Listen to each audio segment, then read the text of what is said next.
For years, people have so many opinions about hybrids, and these opinions have divided people to so many groups that oftentimes hate each other. But little did they know that hybrids also bring a lot of innovations to the table. Formula 1, endurance, racing, rally, all benefits from the advancements of hybrid technology. But you know what else gets to enjoy hybrid technology? Common folks like us! Hybrid cars have proven to be very beneficial for everyday use, but the car we're going to talk about today is a bit of a special case, as it's the first of its kind. Come, it's easier to just show you what I'm talking about.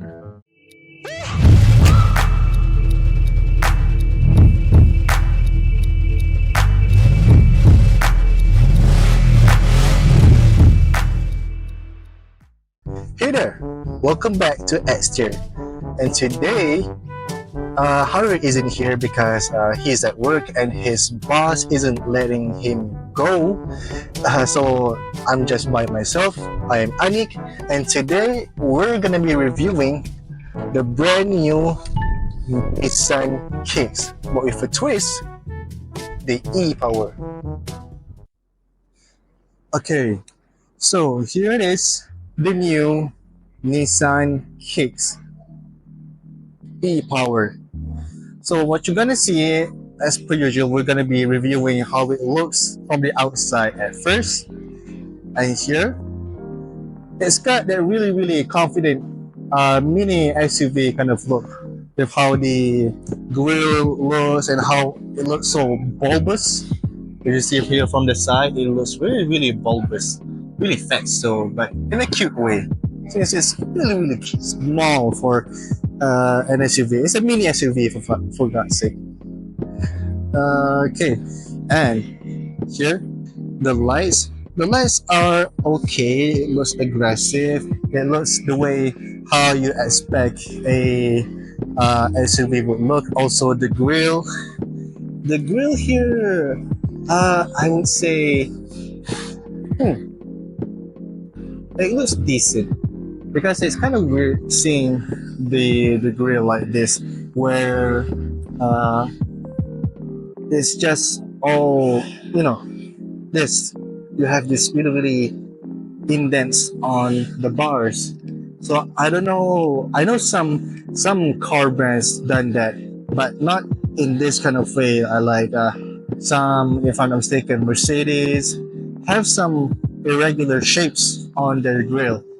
But for this, it kind of looks peculiar for me. But nevertheless, if you see it from afar, it adds up all together. Now, you bring it to the side. Okay, so from the side here, you got this cutely e-Power badge for this kind of string. Because the Nissan Kicks isn't really actually a new car. It's not a new car, by the way.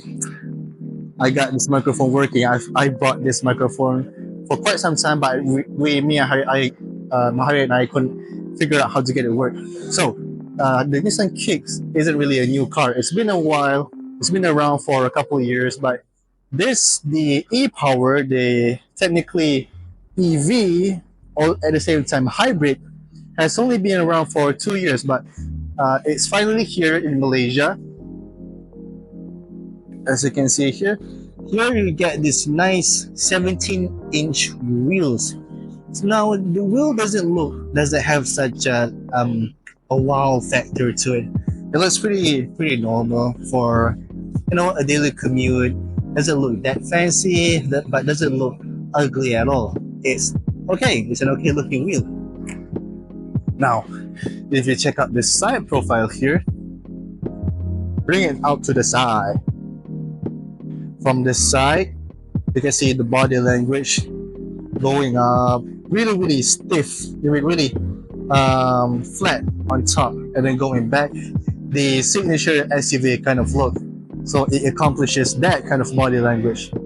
And I'm just noticing how the door handles kind of go up, where this is lower, and following this line, it goes up here. So really, really unique choice of design for the door handles. I really like it. Okay, and even though it's an EV, it feeds on gas. Okay, so it feeds on gas because it uses a 1.2 inline 3 engine. So how it works essentially is the engine is just there to generate more energy for the batteries to power the motors, which is this is a single motor and it's front wheel drive, so it's got a motor at the front. So it's got around 120-ish horsepower, which is pretty much enough for a mini SUV like this. Okie dokie. So, and by the way, because since it's technically an EV, no, it is an EV, but technically it's a hybrid, but it's not. It can easily achieve 900 kilometers full tank. That's crazy. Do you know how insane that sounds? 900 kilometers on a full tank. That's on highway speeds. I'm meaning because it's different for city driving, but on highway kind of driving, you can get 900 kilometers. That's insane kind of range. And from the rear here, since the don't mind the little gums there because this is a test drive car and it's Singapore spec, but we're here in Malaysia, so they had to remove the temporary plate there. So the rear is okay. I have nothing much to say about the rear. Looks like it's squinting to me. You know how the emoji, like on Chibis and stuff, where the closed squinted eyes, the eyes emoji, kind of looks like that. And then the long lines, in my opinion, honestly, it doesn't really need this line. But hey, I think it lights up when you're braking. But inside of the brakes, these really, really neat looking bars inside. Yeah, it looks really neat. Yeah, look at it. Look at it from this kind of lighting. Yeah, that's nice. And even though it's an EV, it's got an exhaust. Yeah, an EV has an exhaust, so that's the crazy part about it. So you got sensors here at the bottom, sensors. Also the diffuser, though in my opinion, they could have made the whole thing black. I think it would be better looking if it's all black.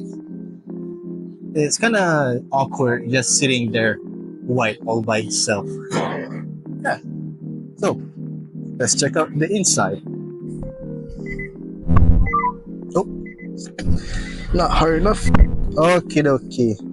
So now we're checking out the inside of the car.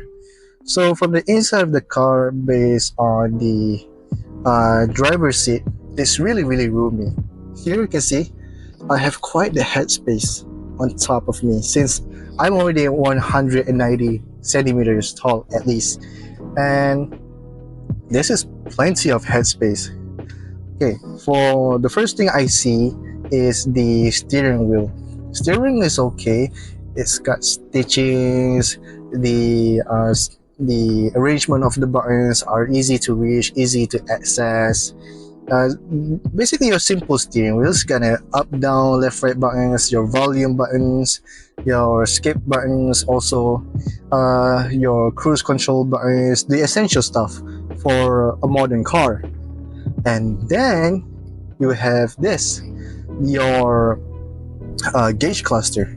So for your gauge cluster, your speedometer is analog. Okay, you have an analog speedometer on the right, and on the left you have a digital screen. A digital screen that basically shows you the usage of your car. And here on what I'm seeing right now, it shows me the how much battery percentage I have, what mode I am, the temperature, and also how much throttle I'm using, how much of the motor power I'm using, and how much brake I'm using. Since the braking part of the car is essential because it has a regenerative braking system. So the more you brake, the more you generate power. So it really helps out with the driving experience and also in terms of fuel efficiency. Speaking of fuel, since this car is kind of hybrid at the same time not is an EV, it really reduces 20% of its pollution of what a regular car produces. 20% emission reduction. And also from the driver side, like in terms of how I'm holding the steering wheel and my position as a driver, it feels well. I have long legs and I can easily reach the pedals um, comfortably without even my legs coming in contact with the steering wheel. Okay, so next to me is the infotainment system. Really classic looking. It's not your top end such as a Mercedes uh, entertainment system where it's just one huge screen. You got still some analog buttons, but honestly that's what I like about the analog buttons, because you don't really need to press much to get to the page you want it. So let's say if you want home, you just press home. If you want to go to the settings, you just press settings. It's simple and it's, let's say, user friendly. Yeah, it's user friendly. It doesn't really need, you don't really take time to adjust to the whole infotainment system. Even though it's kind of old school kind of button style of infotainment system, however, sorry, it's got all the essentials you need. You have your Bluetooth, you have your audio, you have the USB, you can even connect to your phone. If I'm not mistaken, in some parts of the world there is uh, Apple CarPlay for this model, Apple CarPlay for the Nissan Kicks.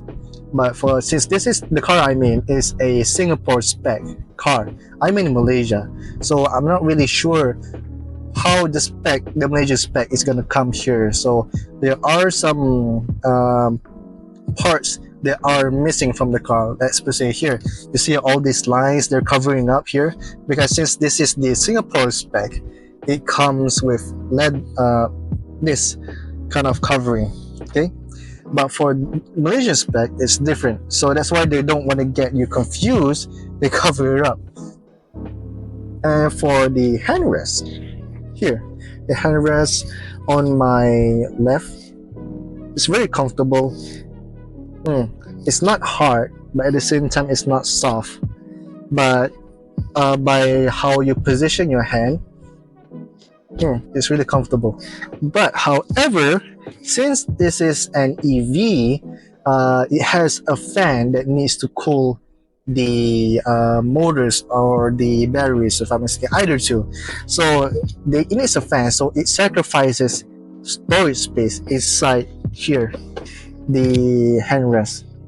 So it's so small, you can barely fit anything inside of it. You can maybe put a wallet in it, but you can't really fit a phone. And also you have this little space up here inside of the headrest. I don't know, maybe you can put a AirPod or maybe phones inside. Moving on, and you have this adjustable cup holders. They're really deep. Yeah, they're fist deep cup holders. However, if you move these parts, you can make them more shallower. So it's really, how do I say this? Well thought out about a cup holder.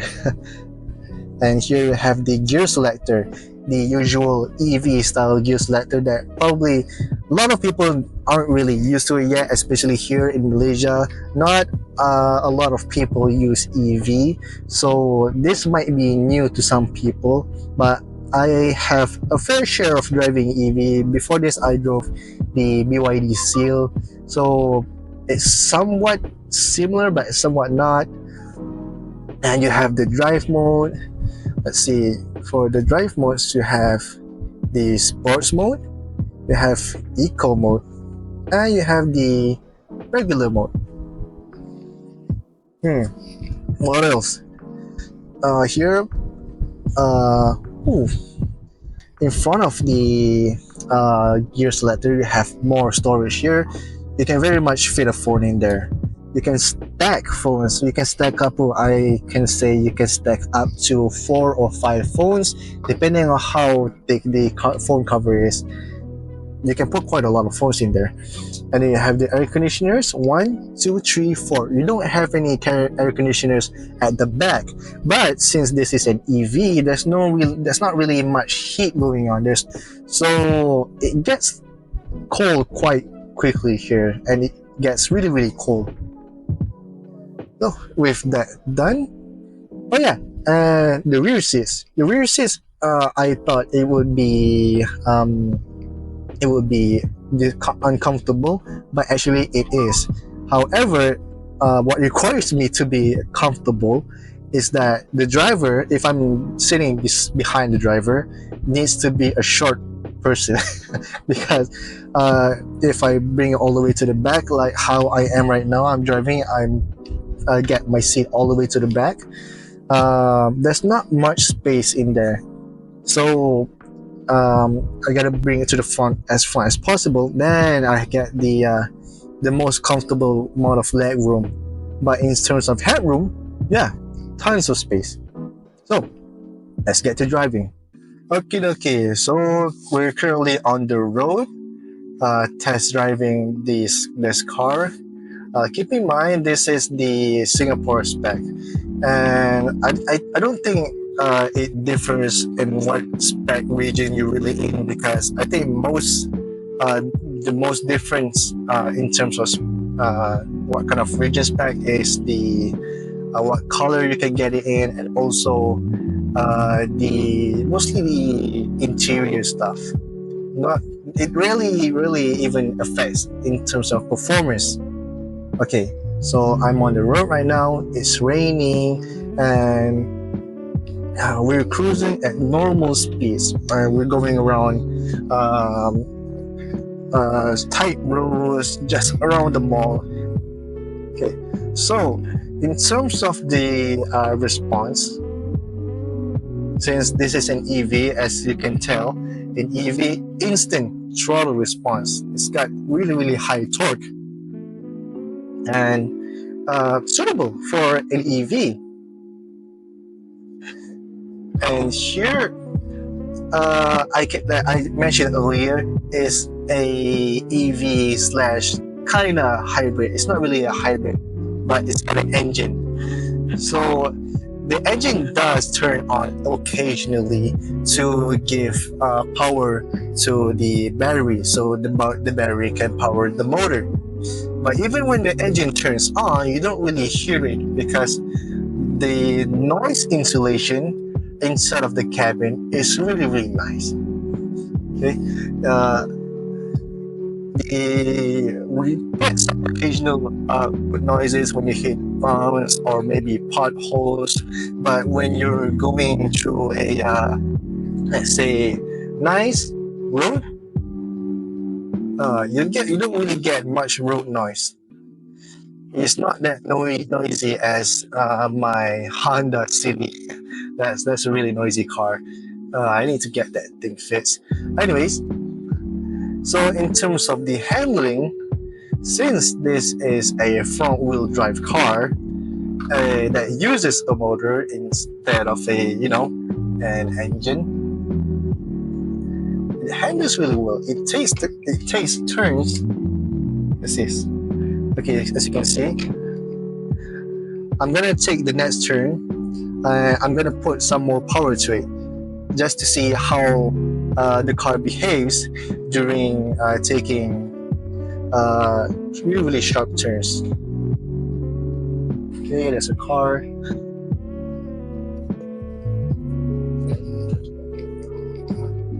Okay, it's really confident. You don't really feel that much sway inside of it, because I think it's mostly because the weight of the battery underneath us really gives helps with the factor of the stability of the car. And this car for an EV only weighs 1.3 tons, which is pretty impressive. Okay, it's pretty impressive. Even the GTR weighs 1.7 tons, and the in terms of body stability, this thing has it covered. Here I'm taking a corner again. I'm pressing on the throttle. Yeah, and so since this is a daily commute car, you don't get really much feedback on the steering. It's really dead. Here I'm gonna hit some bumps. Yeah, you don't really get that much communication from the steering wheel. But well, yeah, it's a family car. It's not supposed to be like a sports car where you need full communication with the steering wheel. And for that reason, it achieves its purpose very well. Okay, so and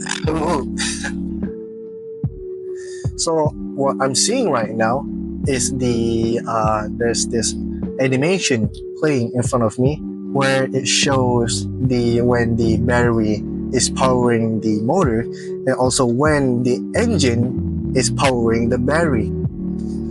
There's this diagram. It shows what mode I'm in. I haven't even popped into sports mode yet. I can do that in a second. Here, the diagram for the power usage, also the braking usage. We're in eco mode right now, so I might as well just pop it into sport mode and see how it performs. I'm still baffled by the fact that how this car can cover 900 kilometers on a single full tank. That's basically almost that is the entire of the Peninsula Malaysia. However, as per usual, how you use this car may affect the consumption of fuel, since, well, if you use it really recklessly or you like to send it a lot, of course it's gonna eat up the energy really quick, even though it's an quote unquote hybrid slash EV. This thing doesn't really focus on the performance side of things. This thing has a 8 point something seconds 0 to 60 time, so it doesn't really focuses on performance. It focuses on the livability of daily commute. So, is this car worth it? Since this car is basically priced at around 113,000 ringgit. So, as at the price point, for EVs especially, you can get other options such as the BYD Dolphin, as per se, because that thing starts at 100k. But with this, you get a lot more range and a lot more, let's per se, I wouldn't say reliability, but compared to what BYD has, because even though BYD, we reviewed the BYD before, and BYD, in terms of customer aspect, I've heard a lot of people complain about the reliability. Sure, it's good and it has the tech, but the reliability is an issue. So you get Japanese reliability with this one. Sure, it's got a lot more, let's per se, compared to the BYD Dolphin. The BYD Dolphin is a lot more advanced. But is that an orangutan? Yeah.